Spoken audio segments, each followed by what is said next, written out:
नमस्ते, कैसे हैं आप सब लोग? बेइज्जती से निपटने के 3 धांसू तरीके आपको मैं बताने वाली हूँ। बेइज्जती करने वाला खुद शर्मिंदा हो जाएगा आपके सामने। उसकी खुद की आँखें झुक जाएँगी। उसको खुद तरसना पड़ेगा कि वो आपसे बात करे, आपसे आकर के सॉरी बोले। तरीका नंबर 1, जब कोई इंसान आपकी बेइज्जती करे ना, तो सबसे पहले तो उसको ये समझा दीजिए, अपने बातों से, प्यार से, इज़्ज़त से, अपने संस्कार दिखाइए उसके सामने कि ये चीज़ आपको बिल्कुल भी पसंद नहीं आई है। बात कीजिए, इस पे लड़ना नहीं है, रोना नहीं है, अपने इमोशंस वहाँ पर गुस्से से दिखाने नहीं हैं, नहीं। बिल्कुल एकदम शांति से हमें उसको समझाना है कि आपकी ये वाली जो बात है, ये मुझे पसंद नहीं आई है। कोई बात नहीं, इंसान है, गलती हो जाती है, आपसे भी हो गई होगी, इट्स फाइन, कोई बात नहीं। पर आइंदा से ध्यान रखिए, ठीक है? दूसरी बात, अब वो इंसान ध्यान नहीं रखता है क्योंकि लोगों को सभ्यता से बोले हुए शब्द बहुत बार समझ में नहीं आते हैं। बहुत सारे लोग होते हैं इस प्रकार के, ठीक है? अगर तो वो थोड़ा भी सभ्य इंसान होगा तो सभ्यता से इस बात को समझ जाएगा। लेकिन अगर वो सभ्यता से नहीं समझता है तो दूसरा तरीका, जवाब दीजिए पलट करके। अपनी बेइज्जती के बदले में उस इंसान को आप जवाब दीजिए। बोलिए, अपना मुंह खोलिए और समझाइए कि पहले आपको सभ्य लैंग्वेज में नहीं समझ में आया, तो फिर अब मुझे थोड़ी सी अपनी आवाज़ को ऊंचा करने के लिए और थोड़ी सी अपने टोन को चेंज करने के लिए मजबूर होना पड़ा।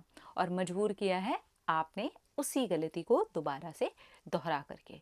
तो अब बस ये एक वार्निंग की तरीके से ले लीजिएगा कि सॉरी, ये बर्दाश्त नहीं किया जाएगा, ठीक है? इस तरीके से जब आप उनको वॉर्न कर देते हैं और थोड़ा सा अपनी टोन चेंज करते हैं, इस जगह पर थोड़ा सा गुस्सम गुस्सी वाला माहौल, टेंशन वाला माहौल, लड़ाई झगड़े वाला माहौल हो सकता है, लेकिन भीतर आपको एक शांति को बनाए रखना है कि शांत, कोई बात नहीं। इस इंसान को समझाने का मेरे पास में यही एक तरीका था जहाँ पे मेरा जवाब देना बहुत ज़्यादा ज़रूरी था, इसलिए मैंने जवाब दिया है, पर अंदर से मुझे शांत रहना है।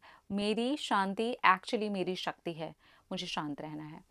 यहाँ पर थोड़ी बहुत लड़ाई या कोई चीज़ हो सकती है, लेकिन इससे सामने वाले इंसान के माइंड में ये जाएगा कि आप अपने लिए स्टैंड लेते हो, आप अपनी बात प्यार से भी बोलना जानते हो, आप अपनी बात गुस्से से भी बोलना जानते हो, आपको भी जवाब देना आता है, आपके मुंह में भी ज़ुबान है, आप भी अपने लिए एक्शन ले पाते हो, ठीक है?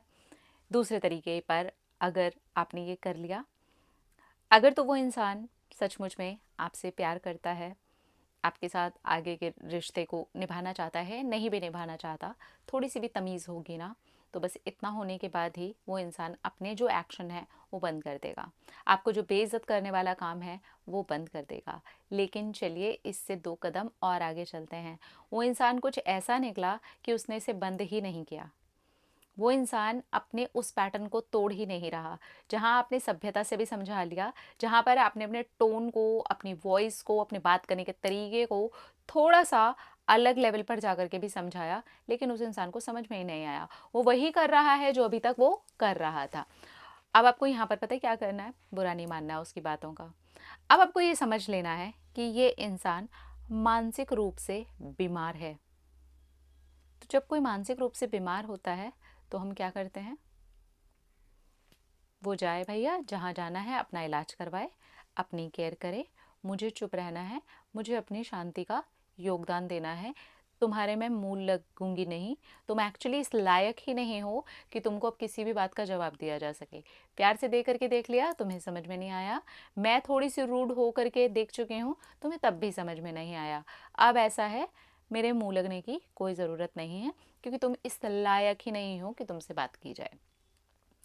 उनको ऐसा बना दीजिए जैसे इस इंसान का कोई एग्जिस्टेंस ही नहीं है। ये है, ये चलता है, उठता है, बैठता है, बोलता है, लेकिन आपकी नज़रों में एक्चुअली वो है ही नहीं। अगर आपके घर के अंदर ही ये हो रहा है, आपके घर के अंदर इस तरीके की चीज़ें हो रही हैं, तो शुरू में बिल्कुल आप समझाइए, प्यार से समझाइए, दूसरा जो मैंने तरीका बताया वहाँ से भी समझाइए, लेकिन तीसरे तरीके पे भी हो रहा है ना, तो आप घर में ही उनको ऐसा बना दीजिए जैसे कि वो एग्जिस्ट ही नहीं करते। हो सकता है कि आपको उनके कुछ काम करने पड़े, हो सकता है कि भाई घर के अंदर चीज़ें हैं तो डेफिनेटली कुछ ना कुछ करना पड़े, पर आप वो करिए, पर कैसे समझ करके कि इस प्रकार के किसी इंसान को मैं नहीं जानती, इस प्रकार के किसी इंसान को मैं नहीं जानता, मेरे मुँह नहीं लगना, बिल्कुल नहीं लगना। और ये आपकी शांति भूल जानी चाहिए। देखिए एक बात आपको मैं बताऊं, जो शांति होती है ना वो सबसे ज़्यादा पावरफुल चीज़ है, सबसे पावरफुल हथियार है चुप्पी। चुप हो जाना। चुप्पी को ना कमज़ोरी नहीं समझना, चुप रहना भी बहुत ताकतवर लोगों का काम है, लेकिन कब? जब वो अपने लिए आवाज़ उठा चुके हों, जब वो सभ्यता से भी बात कर चुके हों, थोड़े से असभ्य होकर के भी बात कर चुके हों, उसके बाद जो चुप्पी उठाते हैं ना लोग, वो बहुत ताकतवर लोग होते हैं। ऐसे लोगों से हमेशा बच करके रहना चाहिए, क्योंकि इनको पता होता है अपनी एनर्जी को कहाँ पर बचाना है। इस तरीके के इंसान के ऊपर बार बार बार बार बार बार बार बार लड़ाइयाँ करके मुझे अपनी एनर्जी बर्बाद नहीं करनी है। इनका तो कुछ हो चाहे ना हो, मेरी एनर्जी डेफिनेटली ख़राब हो जाती है। सो प्रोटेक्ट योर एनर्जी। ठीक है, ये 3 तरीके हैं जहाँ पर आप अपने बेइज्जती के जवाब दे सकते हैं, निपट सकते हैं। बहुत ज़्यादा चांसेस है स्पेशली आपके चुप हो जाने पर, जहाँ पर आप अपना लेवल क्रॉस ही कर चुके होते हो और वो भी अपना लेवल क्रॉस कर चुके होते हो, और आप तब उस इंसान को ये बना देते हो।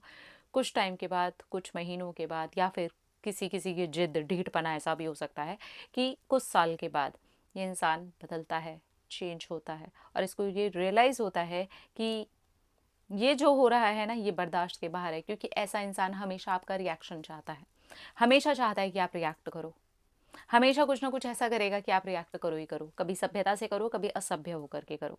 लेकिन हमें उनके उस लेवल तक गिरना ही नहीं है, हमें उनसे बहुत ऊपर बनना है। और जब हमारा रिएक्शन बंद हो जाता है ये लोग बड़े ढीले पड़ जाते हैं, और जैसे ये ढीले पड़ते हैं ये कमज़ोर हो जाते हैं। तो यहाँ पर आप अपनी शक्ति दिखाइए, उसको सपोर्ट कीजिए, क्योंकि आप हैं शक्तिशाली। अपना अपना रखिए ख्याल, अपने आप से कीजिए ढेर सारा प्यार ताकि अट्रैक्ट करें ढेर सारा प्यार। I love you all. Tata.